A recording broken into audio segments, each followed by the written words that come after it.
सभी भक्तों को जय श्री कृष्ण।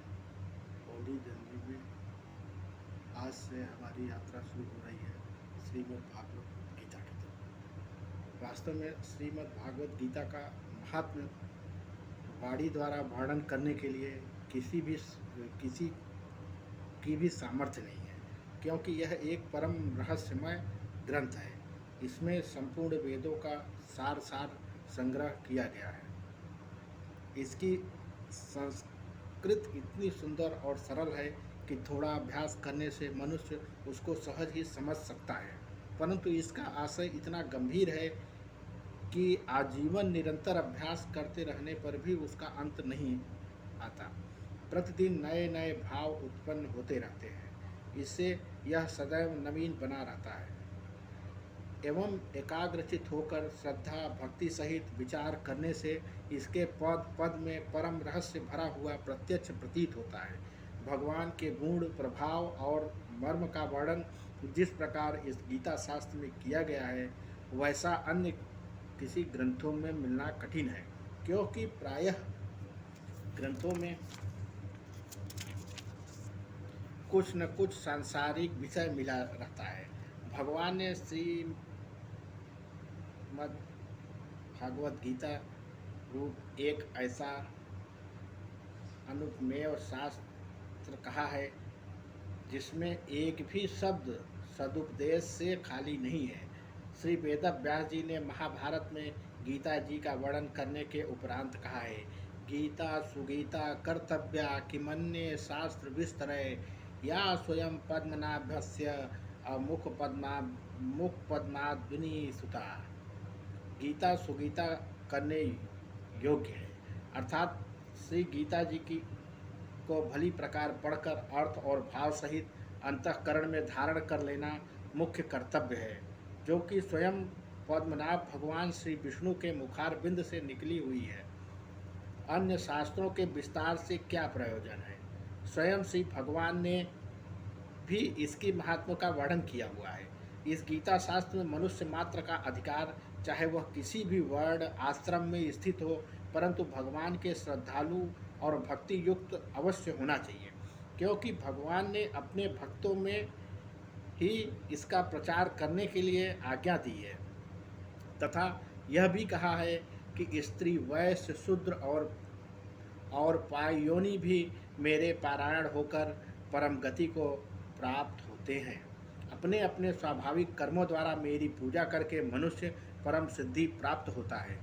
इन सब पर विचार करने से यही ज्ञात होता है कि परमात्मा की प्राप्ति में सभी का अधिकार है, परंतु उक्त विषय के मर्म को न समझने के कारण बहुत से मनुष्य, जिन्होंने श्री गीता जी का केवल नाम मात्र ही सुना है, कह दिया करते हैं कि गीता तो केवल सन्यासियों के लिए है।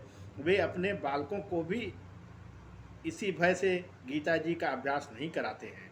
गीता के ज्ञान से कदाचित लड़का घर छोड़कर सन्यासी न हो जाए, किंतु उनको विचार करना चाहिए कि मोह के कारण छात्र धर्म से विमुख होकर भिक्षा के अन्न से निर्वाह करने के लिए तैयार हुए अर्जुन ने जिस परम रहस्यमय गीता के उपदेश आजीवन गृहस्थ में रहकर अपने कर्तव्य का पालन किया, उस गीता शास्त्र का यह उल्टा परिणाम किस प्रकार हो सकता है?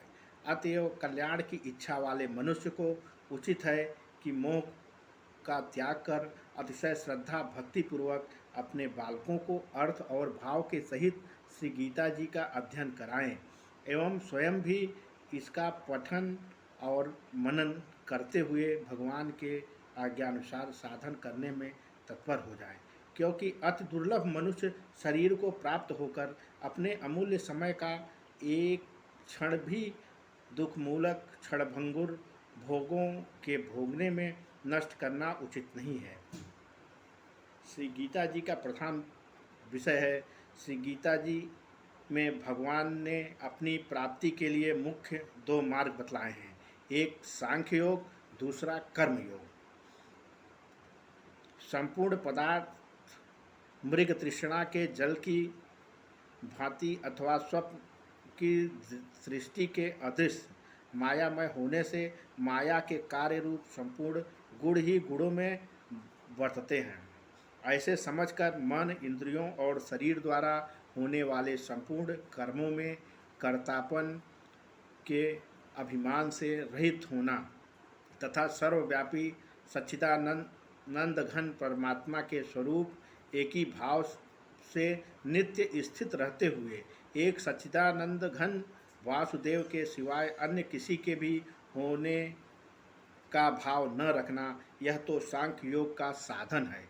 तथा दूसरा, सब कुछ भगवान का समझकर सिद्धि असिद्धि समद्भाव रखते हुए आसक्ति और फलों की इच्छा त्याग कर भगवद्आज्ञानुसार केवल भगवान के ही लिए सब कर्मों का आचरण करना तथा श्रद्धा भक्ति पूर्वक मन, वाणी और शरीर से सब प्रकार भगवान के शरण होकर नाम, गुण और प्रभाव सहित उनके स्वरूप का निरंतर चिंतन करना, यह कर्मयोग का साधन है। उक्त दोनों साधनों का परिणाम एक होने के कारण वे वास्तव में अभिन्न माने गए हैं, परंतु साधन काल में अधिकारी भेद से दोनों का भेद होने के कारण दोनों मार्ग भिन्न भिन्न बतलाए गए हैं। इसलिए एक पुरुष दोनों मार्गों द्वारा एक काल में नहीं चल सकता। जैसे श्री गंगा जी पर जाने के लिए दो मार्ग होते हुए भी एक मनुष्य दोनों मार्गों द्वारा एक काल में नहीं जा सकता। उक्त साधन में कर्मयोग का साधन संन्यास आश्रम में नहीं बन सकता, क्योंकि संन्यास आश्रम में कर्मों का स्वरूप से भी त्याग कहा गया है और सांख्य योग का साधन सभी आश्रमों में बन सकता है। यदि कहो कि सांख्य योग को भगवान ने संन्यास के नाम से कहा है, इसलिए उसका संन्यास आश्रम ही अधिकार है, गृहस्थ में नहीं, तो यह कहना ठीक नहीं है, क्योंकि दूसरे अध्याय के में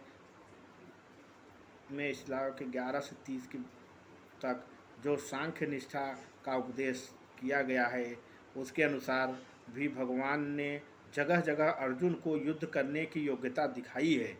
यदि गृहस्थ में सांख्य योग का अधिकार ही नहीं होता तो भगवान इस प्रकार कहना कैसे बन सकता। हाँ, इतनी विशेषता अवश्य है कि सांख्य मार्ग का अधिकारी देहाभिमान से रहित होना चाहिए, क्योंकि जब तक शरीर में अहम भाव रहता है तब तक सांख्य योग साधन भली प्रकार समझ में नहीं आता। इसी से भगवान ने सांख्य योग को कठिन बतलाया है। साधन में सुगम होने के कारण अर्जुन के प्रति जगह जगह कहा है कि तू निरंतर मेरा चिंतन करता हुआ कर्मयोग का आचरण कर। शांताकारं भुजगशयनं पद्मनाभं सुरेशं अविश्वाधारं गगनसदृशं मेघवर्णं शुभांगमं लक्ष्मीकान्तं कमलनयनं योगीभिर्ध्यानगम्यं वन्दे विष्णुं भवभयहरं सर्वलोकैकनाथम्। अर्थात जिनकी आकृति अतिशय शांत है, जो शेषनाग की सैया पर शयन किए हुए हैं, जिनकी नाभि में कमल है, जो देवताओं के भी ईश्वर और संपूर्ण जगत के आधार हैं, जो आकाश में सदृश सर्वत्र व्याप्त हैं, नील मेघ के समान जिनका वर्ण है, अतिशय सुंदर जिनके संपूर्ण अंग हैं, जो योगियों द्वारा ध्यान करके प्राप्त किए जाते हैं, जो संपूर्ण लोकों के स्वामी हैं, जो जन्म मरण रूप भय का नाश करने वाले हैं, ऐसे लक्ष्मीपति कमल नेत्र भगवान श्री विष्णु को मैं प्रणाम करता हूँ। यम ब्रह्मा वरुणेन्द्र रुद्रमरुतः स्तुवन्ति दिव्यैस्तवै वन्दे सांगपद क्रमोपनिषदै गर्विन्ति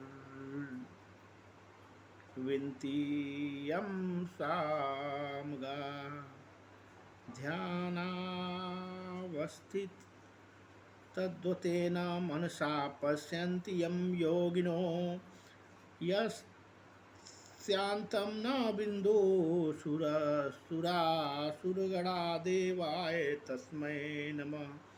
अर्थात ब्रह्मा, वरुण, इंद्र, रुद्र और मरुदगण दिव्य स्तोत्रों द्वारा जिनकी स्तुति करते हैं, सामवेद पाने वाले अंग, पद, क्रम और उपनिषदों के सहित वेदों द्वारा जिनका गान करते हैं, योगी जन ध्यान में स्थित तद्गत हुए मन से जिनका दर्शन करते हैं, देवता और असुरगण जिनके अंत को नहीं जानते, उन देव के लिए मेरा नमस्कार।